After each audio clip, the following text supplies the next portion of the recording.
While much of Australia's recent attention in the health sector has turned to COVID-19, the pandemic has not stopped our country's growing need for disability support under the National Disability Insurance Scheme. During August last year, the NDIS surpassed 400,000 participants, and that number is only expected to grow, with the Australian Institute of Health and Welfare estimating that 4.4 million people are currently living with a disability or long-term health condition. Nicole Jenkins and her daughter Jade both suffer from Charcot-Marie tooth disease, a chronic degenerative nerve condition that progressively weakens the muscles in one's arms and legs.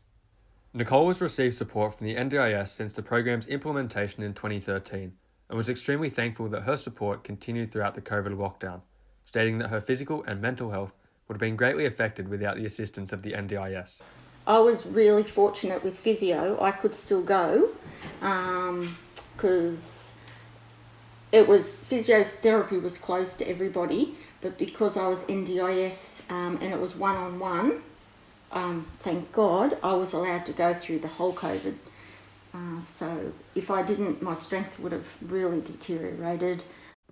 However, not every family was as lucky as Nicole's. As an occupational therapist and disability support worker in the Sutherland Shire, Corey Knight knows the importance of a well-functioning NDIS.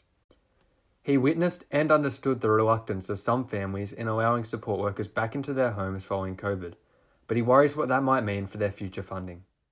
And also, from what I can gather from talking to families from the aftermath of COVID, their funding's been changed. So how the NDIS works is if you don't spend your funding, the NDIS will cut your funding.